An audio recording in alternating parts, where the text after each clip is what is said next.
우리 몸에서 가장 중요한 사령탑인 뇌가 최근 더욱 주목받고 있습니다. 수험생들은 기억력과 집중력을 높이고 싶을 것이고 50대 이후의 분들도 건망증 개선이나 치매 예방을 하고 싶으실 겁니다. 심지어는 자기 개발과 성공을 위해서도 뇌 기능이 좋아져야 하고 부자가 되는 것도 뇌의 전두엽의 특정 부위와 관련이 있다고 합니다. 이렇듯 중요한 뇌 기능을 올려주는 영양제를 알아볼까요?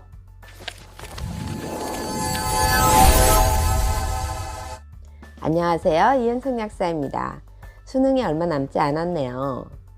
제가 이전 영상에서 수험생 영양제 편과 건망증에 좋은 영양제 편을 올려둔 것이 있는데요. 관심 있으신 분들은 참고하시고요. 오늘 언급드릴 영양 보충제들은 뇌가 쌩쌩 잘 돌아가게 해주면서 건망증이 서서히 오기 시작하는 제가 먹어보고 효과를 봤던 영양소 위주로 선택을 해보았습니다. 첫째, 기본 중에 기본 오메가3입니다. 현대인들은 오메가6 섭취량이 압도적으로 많기 때문에 상대적으로 오메가3가 부족한 사람들이 많습니다. 여러분들 생각이 유연하네, 생각이 경직되어 있네 이런 얘기를 하시잖아요. 저는 이런 말을 들을 때면 뇌의 오메가3 비율을 나타내는 것 같은 생각이 듭니다. 오메가3가 풍부하면 움직임이 빨라서 세포막의 물성이 유연합니다. 반면에 오메가6 비율이 높아지면 유연성이 떨어지고 둔해집니다.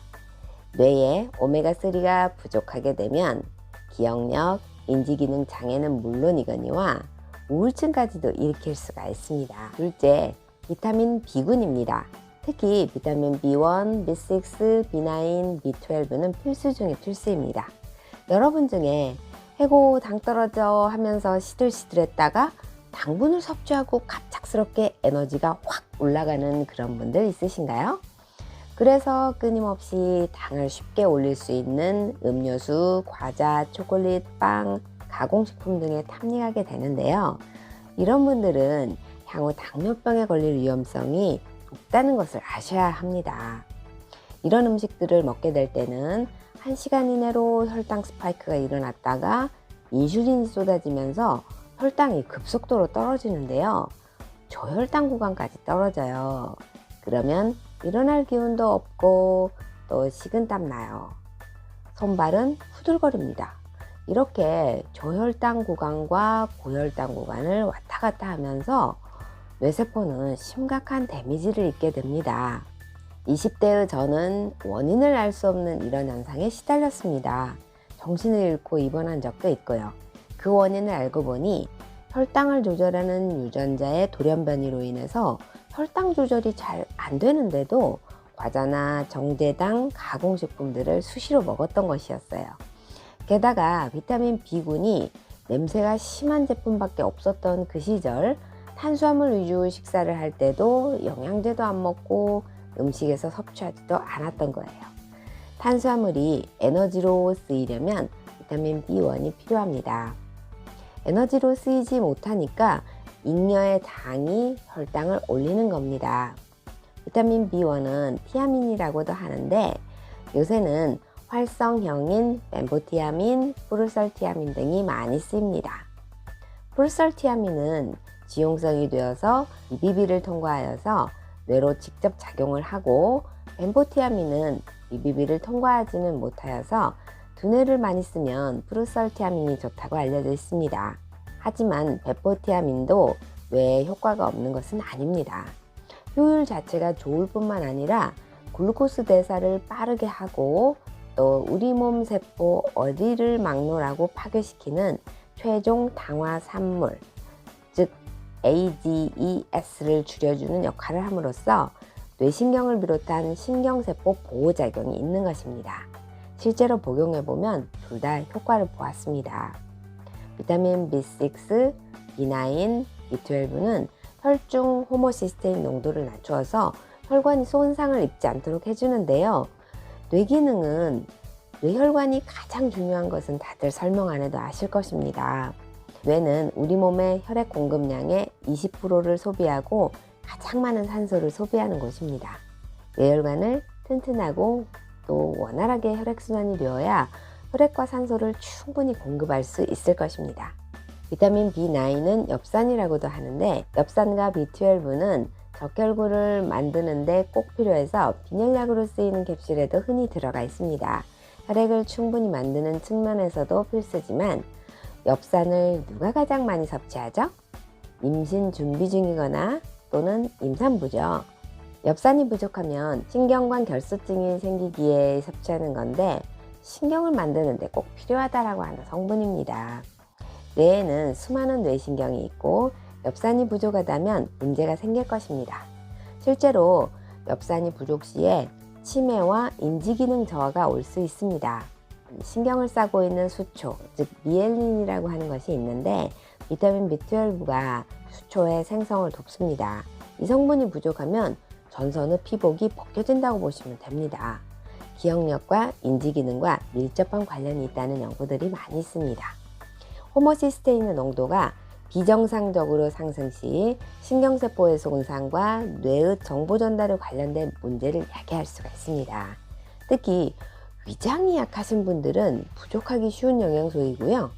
동물성 식품에서 얻어지기 때문에 채식주의자들에게 결핍이 많습니다. 채식주의자들의 조기 사망의 원인이 되기도 하여서 반드시 영양제로 보충을 해줘야 합니다. 셋째, 레시틴입니다. 포스파티딜콜린이라고도 하는데 세포막을 구성하는 인지질의 하나입니다. 대두와 계란 노른자에 풍부히 들어있어서 이들 식품을 즐겨 먹는다면 섭취할 필요는 없지만 두뇌 신경세포의 30% 정도를 차지하고 있는 중요한 성분이므로 부족하지 않도록 해야 합니다. 뇌 기능이 떨어진다는 것은 뇌가 쪼그라든다는 의미도 되거든요. 구성 성분이 부족하면 뇌가 쪼그라들게 될 것은 시간 문제입니다. 레시틴은 아울러 동맥경화도 막아줄 수 있어서 혈관도 지켜줄 수 있습니다. 레시틴 속의 콜린은 뇌신경 전달 물질 아세틸콜린을 재료로 쓰이니까 요모조모 꼭 필요한 성분이랍니다. 넷째, 콜린 알포세레이트입니다. 알파 GPC라고도 하는데요. 우리나라에서는 전문의약품으로 또 미국에서는 건기식으로 유통되고 있습니다. 연세 드신 분들은 치매 예방약으로 글리아트린, 글리아타민, 글리포스, 콜렌시나 등 처방받으시는 것이 이것입니다. 아세틸콜린 전구체를 넣어주는 건데요. 한때 효능 논란 때문에 급여에서 삭제가 될 수 있다 해서 논란이 되었습니다. 이 이유는 원료를 넣어줘도 아세틸콜린을 분해하는 효소의 작용이 더욱 세서 분해를 해버려서 효과를 못 보시는 분들이 나왔던 것입니다. 이때는 분해 요소를 억제하는 성분인 후퍼진 A 같은 성분과 병용 시에 좋은 효과를 보입니다. 후퍼진 A는 다소 생소하실 거예요. 중국 석송에서 추출한 성분입니다. 아세틸콜린 분해를 억제하다 보니 대뇌 아세틸콜린 양이 늘어나게 되는데 혹시 오버할 경우에 아세틸콜린이 축적되어서 불안, 어지럼증, 두통, 메스꺼움, 정신혼란 등 부작용이 생길 수가 있어요.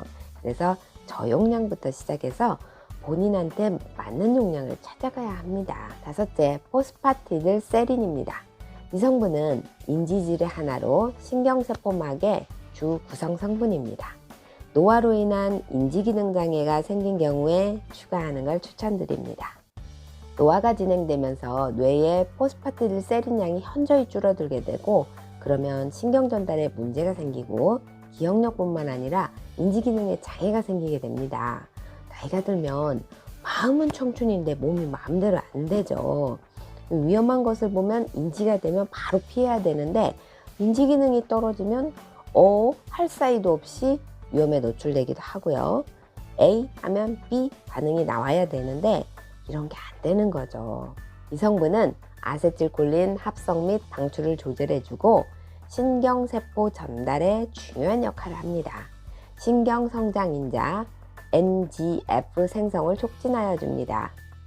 평균 연령 60.5세 환자에 매일 300mg PS를 12주간 투여한 실험에서 기억력 13.9년, 학습 능력 11.6년이 인상되었습니다. 어르신뿐 아니라 젊은 사람에게도 효과가 있습니다.